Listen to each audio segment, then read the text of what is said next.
Hey everyone, welcome back. It's day 22 of Project 365, and today I'm doing something different. I'm letting Christopher Nolan himself explain how he writes and directs his films. No voiceover from me, just the man, the myth, the mastermind behind Inception, Interstellar, and The Dark Knight, breaking down his creative process in his own words. The multifaceted nature of the challenge.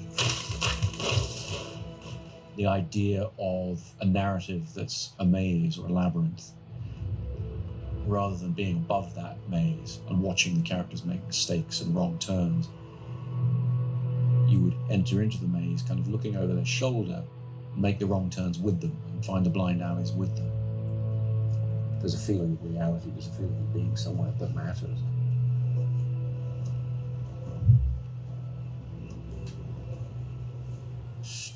I approach the structure from a very mathematical and geometrical point of view. A lot of diagrams, a lot of careful planning. So that was certainly the case with Memento. Best way to draw it is as a hairpin, like that. That's basically the end of the movie. This stuff is the black and white stuff. This is color. And what we do is we cut between the two the whole way through. You seen the top before? I don't remember that. So we alternate. Scene here, scene there, scene there, scene there, scene there, scene there, and they meet towards the end of the film.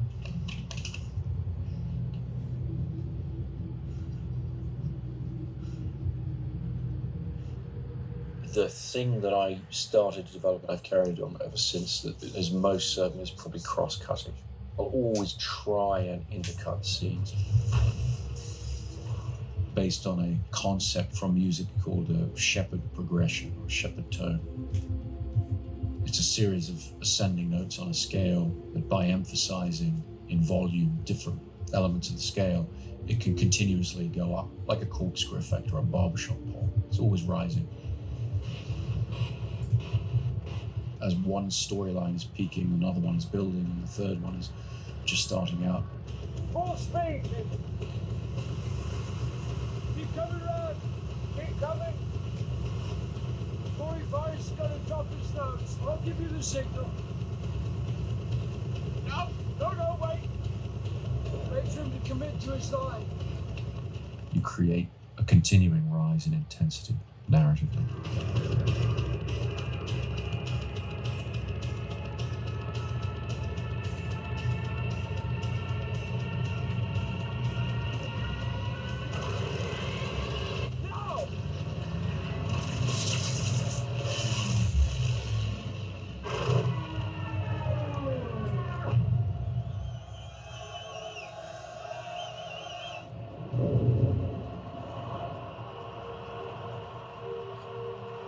That's really an approach that I've carried on using through all my films. As a director, you have to be able to not look at the shot as a two-dimensional picture, but look at where everything is in three-dimensional space. And go easy on the poor chap. He does try so very hard.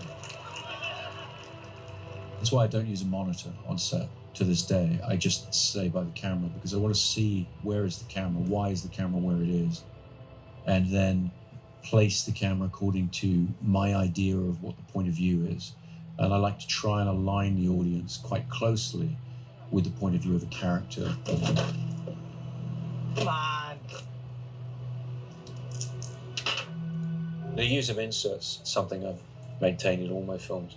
There is a form of narrative connection that's made through objects. Don't believe his lies. He is the one. Kill him. I finally found him. We also did it for technical reasons because one of the things you can do with very little time is you can shoot a really beautiful insert. You can soft light it from the side, you can throw up a lens, you can get something that looks really, really nice very, very quickly.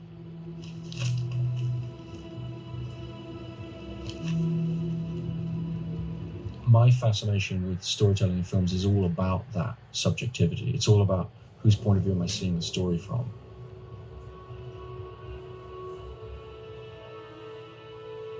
Don't use zoom lenses. If you don't use zoom lenses, then you are having to physically move the camera closer or further away to what you're photographing. So there's a scene in the film where you make a telephone call. And I remember when you came in to sit down to do the scene, you were pretty surprised at where the camera was because it was pretty close to your nose on a 75. But what I found is when we put the camera right there in your space, the performance is then exactly appropriate to somebody being that close and being so in your head. It really helps. Trish, listen. I'm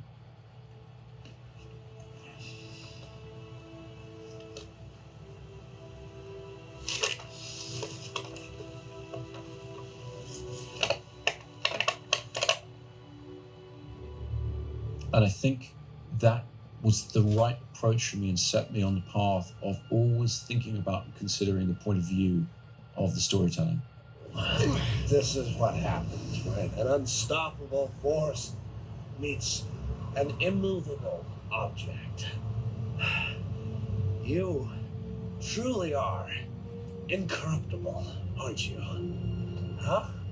You won't kill me out of some misplaced sense of self-righteousness. And I won't kill you because you're just too much fun. I think you and I are destined to do this forever. One of the great joys as a director is constructing a world. On my films, I try to shoot as much in camera as possible. So trying to do these things for real. There's nothing more dispiriting than when you turn up to work and it's just a green screen with a couple of actors in front of it. It's really, the magic's not there. You know, for example, on Interstellar, we didn't use any green screens. We built a set and we enhanced it with visual effects. You've seen that time is represented here as a physical dimension. You have worked out that you can exert a force across space-time. Gravity. To send a message. Affirmative. So trying to use real locations. I've always preferred real locations.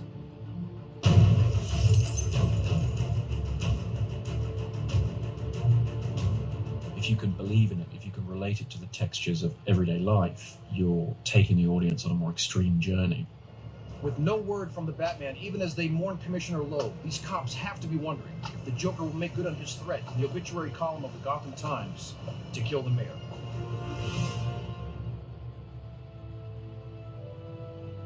And really everything you do, you learn from. In terms of any time you're shooting something, like a short film, you're always learning about your craft. It gives you confidence as a filmmaker. I think really the only useful advice I ever got in terms of trying to figure out your way into the film business, the film industry, is to get yourself a script and hang on to it. You have to play to your strengths. You have to do something that really excites you. And whatever's different about that, it's that idea, that screenplay, that concept that's so important. And that's what's going to distinguish it if you can do it successfully.